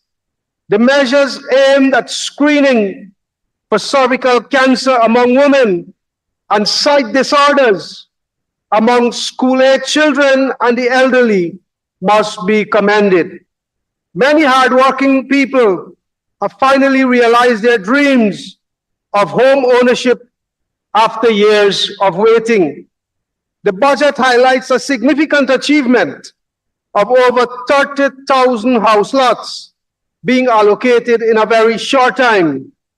This is a monumental achievement, especially considering that the housing program halted during the coalition's term. Madam Speaker, I know many workers paid careful attention to the budget and were not disappointed. Increasing the income tax threshold to 100,000 monthly is a significant gain. This intervention alone will put some $5 billion in the pocket of our workers. Additionally, our working people will benefit further from improving their tax allowances for life and medical insurance deductions. Madam Speaker, Mr. Speaker, action speaks louder than words, and the records provide deafening testimony. Old age pensions, public assistance, and NIS minimum pensions have all increased. That apart, there is an allocation of $121.4 billion for wages and salaries. And the Honorable Minister said very clearly, pay increases will be announced later. Mr. Speaker, despite all of this, some of the honorable members across the House claims Budget 2024 have nothing for the ordinary people. They must come out of their sleep. It's time for them to wake up and pee. Our workers' children will continue to benefit from the Because We Care grant, which has been improved by almost 15%. For those with short memories, Mr. Speaker, that grant was heartlessly taken away by the coalition. Today, together with the uniform allowance, Guyanese children will receive a whopping $10 billion through this initiative alone. The government, in the interest of reducing the cost of living, are not levying any taxes on fuel, foregoing a massive $40 billion in revenue, which will go back into the people's pockets. Furthermore, the reduction in freight charges for imports significantly contributes to mitigating the rising cost of living, while financial support to both the GPL and GWI to maintain electricity and water tariff, respectively, also represents a substantial saving to the working class. Despite the various measures taken to improve the situation, some honorable members of the former coalition have been making reckless and unfounded statements about the budget. It appears, Mr. Speaker, they want Guyanese to forget that under APNU AFC, the population paid taxes on water, electricity, and even education.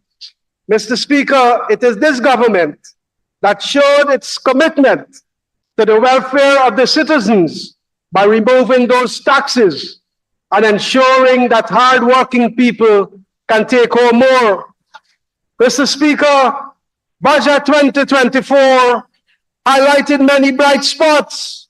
The sugar industry is one such area.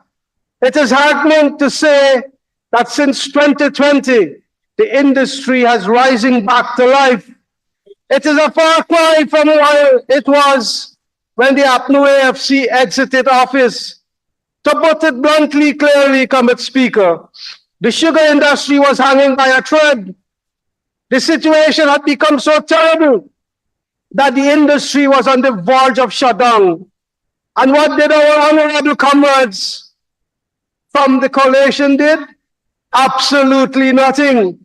They turned a blind eye, stuck their noses, and remained in their ivory towers. They seemed perfectly content with allowing thousands more to go on the breadline.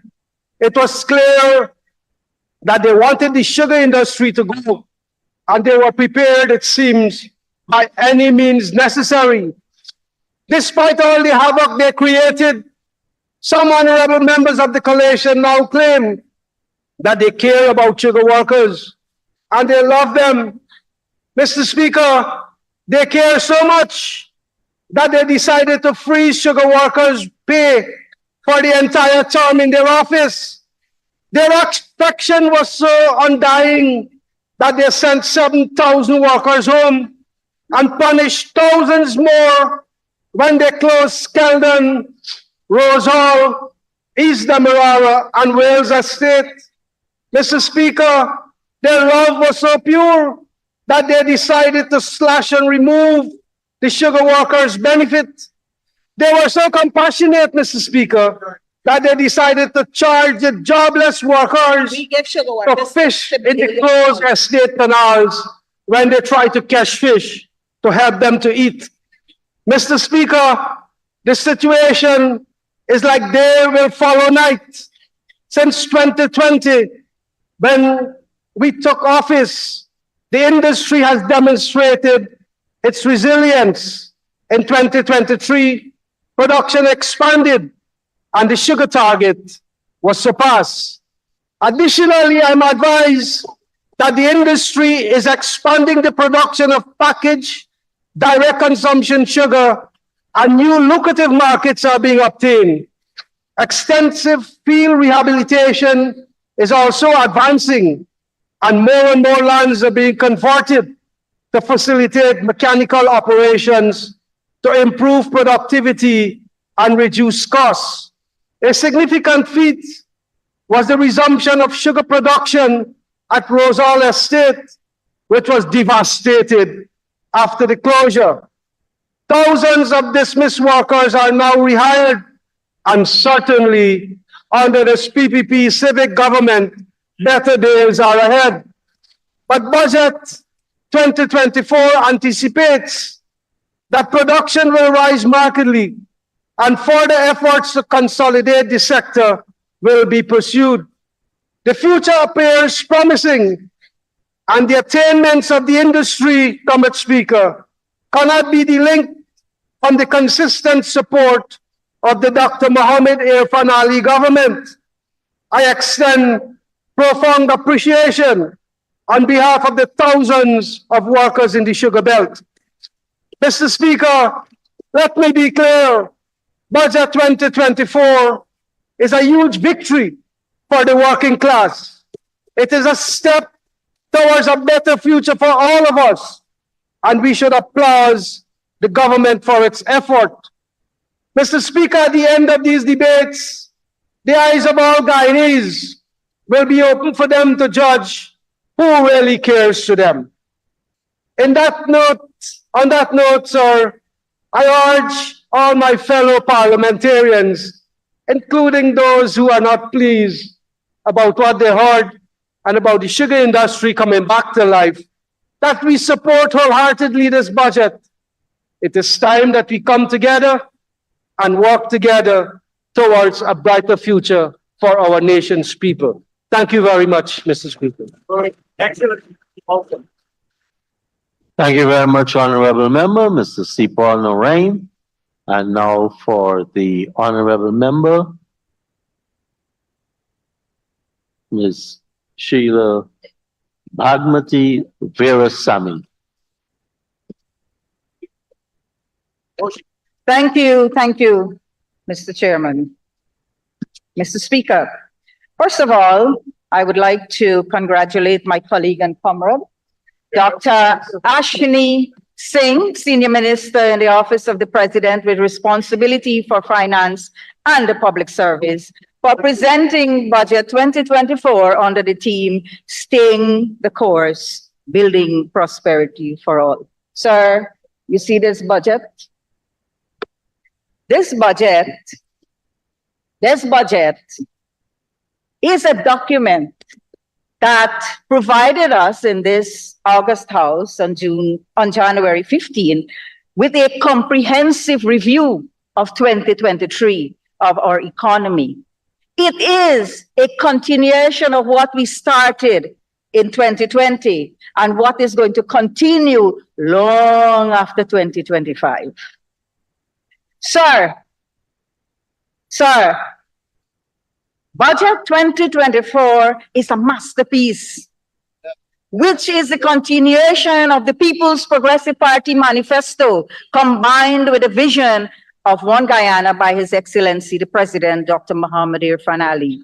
Sir, gratitude is also extended to the staff of the Ministry of Finance and all governmental agencies for supporting the preparation of this masterpiece. Before I move to my presentation, sir, I want to just touch on two things. One, the Honorable Member Nima Flubes, in her closing remarks, challenged this PPP civic government to complete projects by the end of 2025. Well, sir, I want to enlighten my friends across there. We are going to plans and put mechanisms in place, as I said, to go longer than 2025. Longer than 2025. And sir, let me touch on something. You're talking about completion of projects.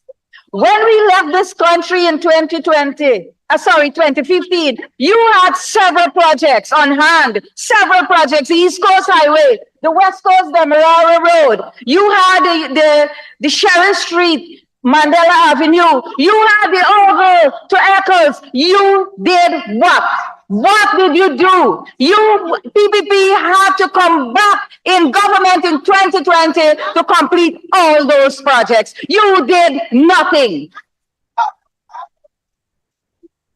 Sir, 2020 budget focuses on people, the development of our country's infrastructure, the diversification and strengthening of our economy, job creation, building an educated and healthier nation, ensuring that individuals and families own their own homes and utilities provided to them for improved standard of living. That is what prosperity is all about. So, because climate change and oil and gas, Guyana has become part of the global village. The world is watching us grow and develop, yet my colleagues on the opposite side of this house claim this budget has nothing for our people. Sir, APNU AFC is a stranger to the truth, and no amount of the distortions of this budget cannot change the facts. Our Guyanese sisters and brothers are intelligent people who read, listen, and yes, they are social media savvy. Sir, the opposition members claim that Budget 2024 was developed with family friends of the People's Progressive Party Civic. Sir, the Guyanese people are our family and friends. They've voted you out of office.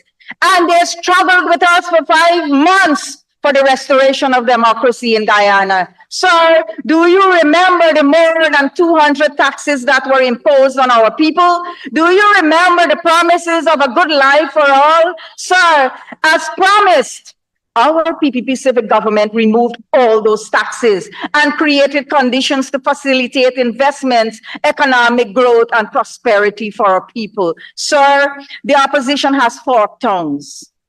One time they lamented that Guyanese contractors were not allowed to partake in the infrastructural development of this country. And now, sir, they are saying this budget is for the contracting class. Come on, y'all make up y'all mind what y'all want to tell this nation. And if you got nothing good to say, just vote yes for the budget and let us move on with the government business. Sir, do you remember the East Coast Highway that I mentioned? Sir, what do you think happened with these projects? They not only did not complete them, but they increased the cost of each one of these projects, including the Chadijagan International Airport. You change the dimensions and you increase the cost.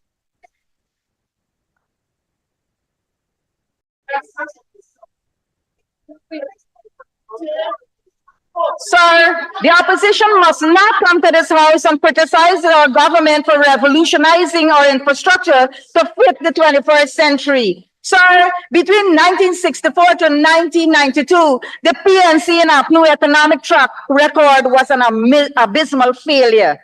They destroyed the infrastructure. They destroyed the business class, the educational and health facilities, and they bankrupt this economy through their poor management and incompetence. Sir, since they are a stranger to the truth, please allow me to highlight a few of the measures that were stated in the 2024 budget.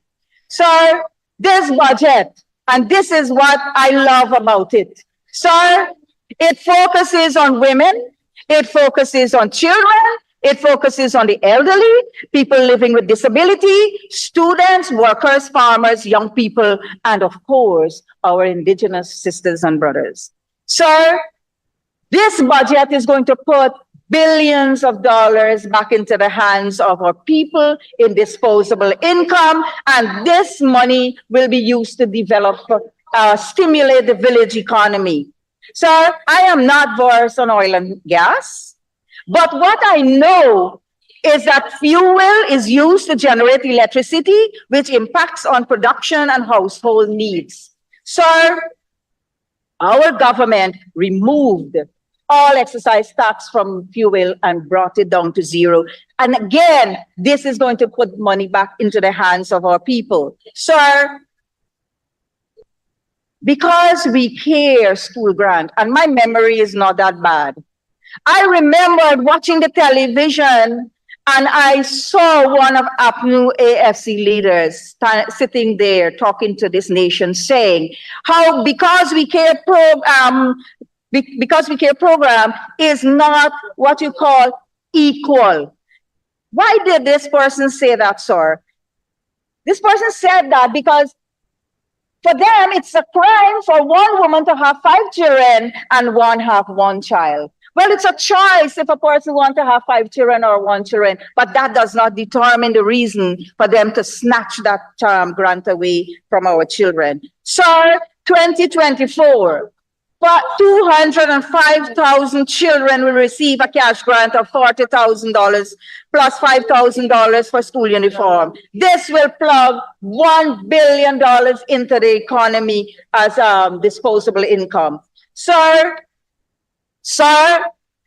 a further $1 billion will be allocated to the 205,000 children and 76,000 old age pensioners who will get $3,000 for eye tests and $15,000 to assist them if they need spectacles. Sir, we can have a very long discussion on the plights of our elders in this country, but that will take away all my time. Sir, In 2015, APNU took away the subsidy for water and electricity, divided that among by the numbers of pensioners, and guess what? They add less than $1,000 to that figure, and they paid pensioners $17,500. And you come here in 2015 to 2020, raise the pension actually by about $4,000, and you criticizing $36,000 per month, which is 175% increase between this short span of time. Come on, y'all get y'all act together. In 1992, y'all were paying less than $200 to people in pension. Don't come and lecture me. I have what you call historical memory. Sir,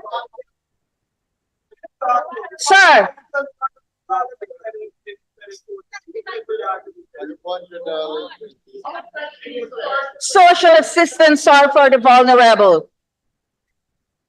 In the last 3 years, a register was created, sir. And guess what? Every person who are considered suffering from disability is put on a permanent establishment, so they don't have to go through the review, and they are receiving $19,000 now. Sir, those very persons were getting $9,000 in 2020. This is 111% increase over this period of time. Sir, we have been experiencing major problems with NIS. Sir, I'm not going to talk about the amount of money, but what I am going to say is that I am extremely proud of my government. I am extremely proud of my party in government for considering the needs of the people and for rectifying the problems with NIS. You had 5 years and you did not do it.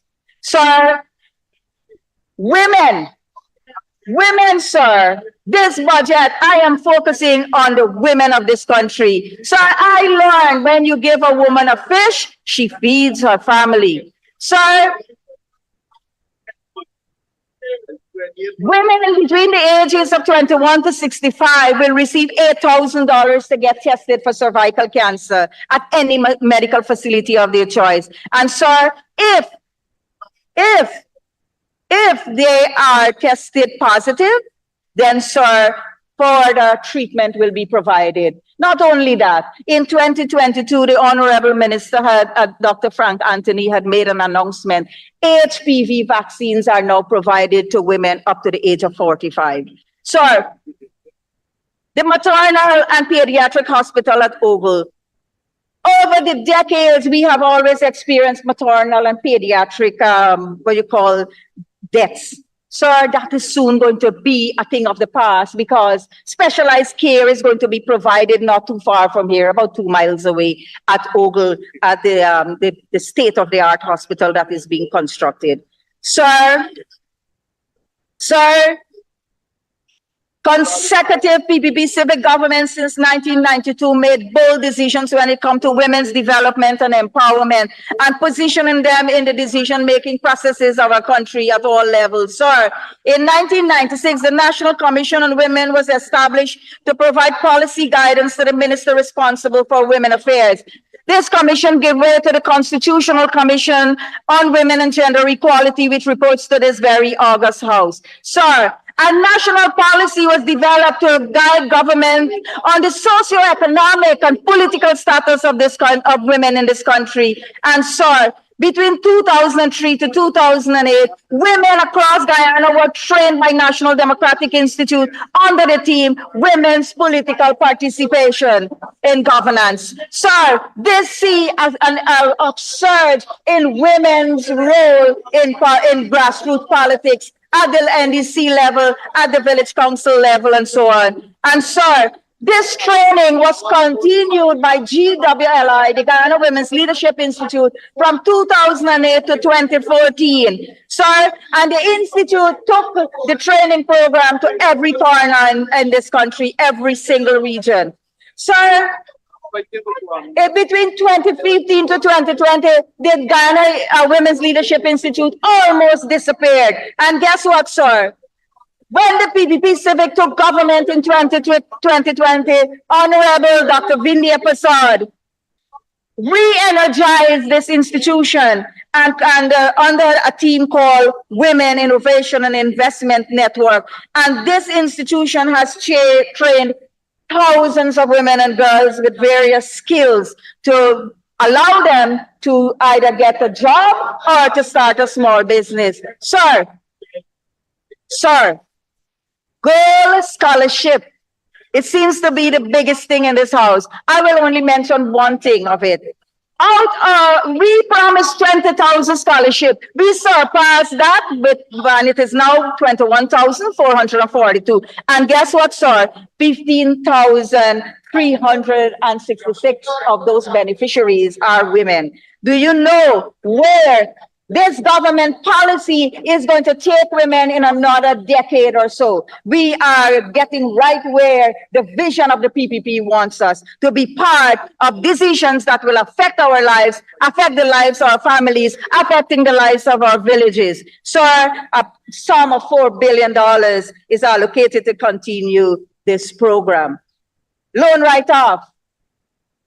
Students across this country are rejoicing. They are rejoicing that this first phase will be implemented this year, and 2025, education at the University of Guyana will become free. And I heard when you said, oh, but is y'all put money, y'all start charging students money. But you got to examine this in context, Mr. Speaker. In context, in 1990. In the context of time, you will need an extension. Thank you, Mr. Speaker. I'd like to ask for 5 minutes more from my colleague to conclude a very good presentation. Thank you, Minister Tashir. Honorable member, you may continue. Sir, in 1992, the University of Guyana was a rundown premier tertiary educational facilities. Very rundown. And a fee had to be charged to boost it up. Because you know what? The economy of this country was so bankrupt that not even IMF or the World Bank was willing to give us any money. That's the state you left this economy in. It is not true. Go and read your history. Go read your history, young man. Don't lecture me on history. The only person in this room who could lecture me about history is this woman sitting right here, Honorable Gail Teixeira. Only her I will listen to. She will lecture me and Pauline together. Sir, in the period that APNU was in office for 5 years, you only give the University of Guyana $10.1 billion. And you come here and you're criticizing. And in the 3 years, we have given the University of Guyana $17.4 billion. Sir, public servant salary is not just salary. You give 6%, 7%, and 8%. It's a package, sir. Package. When you remove 14% VAT on all these 200 items, you put money back into the hands of families. When you give the cash grant at the end of the year, you put money into the hands of public servants. When you give an increase at the end of the year that is retroactive to January, you put a lump sum money into the hands of the workers. So don't come here and mislead the public servants into believing that we are doing nothing for them, because we are doing a lot more than you have done. What you did, you increased the salary and you took it away back like thieves in the night, stealing from the people the same money that you gave them in 14% VAT. You can't associate the honorable. Please withdraw. I withdraw. Part-time workers. Sir, this is one of the most revolutionary steps that the People's Progressive Party has taken. We do not have much of an education or never had an opportunity to complete secondary schools, can find themselves in the WIN program, learn to use the computer, learn to do something, find themselves in a job, earn money when the month up, and still spend time with their families. Sir, this is what I refer to a mind-blowing masterpiece of a budget. Sir, do you know what these programs are doing for the women of this country? Let me remind you, sir. It is allowing women to reclaim their power through financial independence. And sir, 15,000 persons were benefiting from this program last year at the cost of $6 billion. Sir, in 2024, $10 billion has been allocated for this program.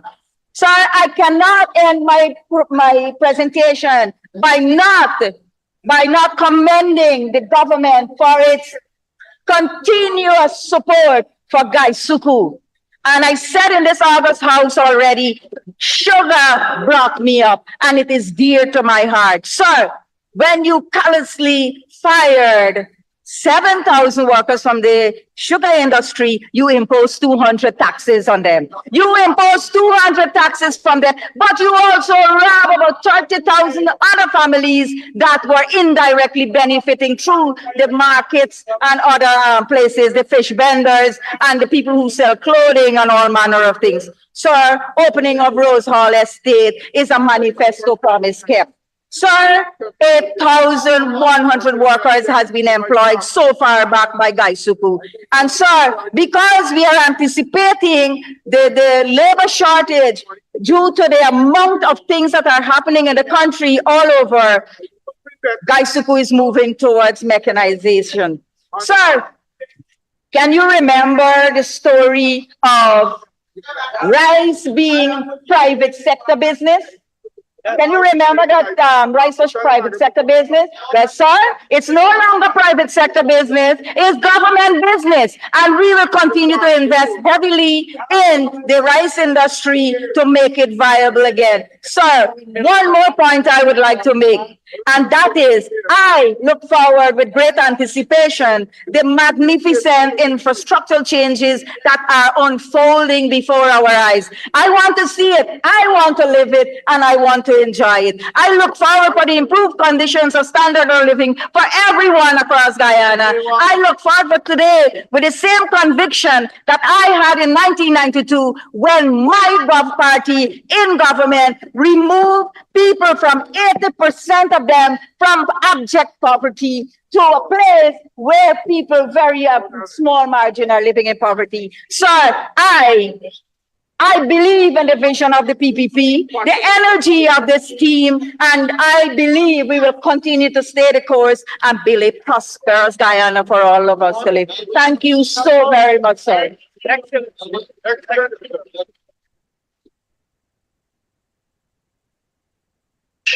Thank you very much, Honorable Member.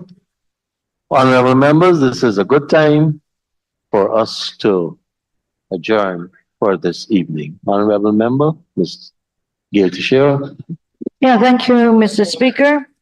In accordance with the standing orders 10, I'd like to adjourn to tomorrow at 10 o'clock to continue our debate on budget 2024. Tomorrow will be day 3 of our debate. Thank you, sir. Thank you, honorable members. Assembly stands adjourned at 10 a.m. tomorrow. One rice grain, not one chorus, not a blade of grass.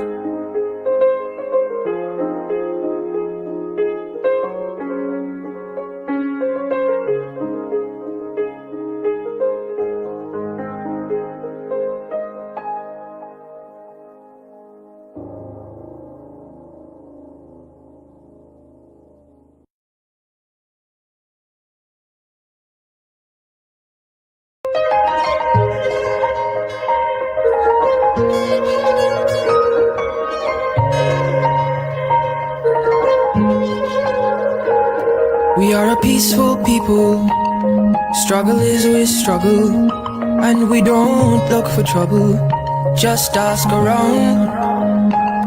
But when outside faces from foreign places talk about taking over, we ain't backing down. We ain't giving up no mountains, we ain't giving up no tree, we ain't giving up no river that belongs to we. Not one blue sake, not one rice grain, not one chorus, not a blade of grass. This land is all I know. We gonna make it somehow. We will bend like a bow and never break.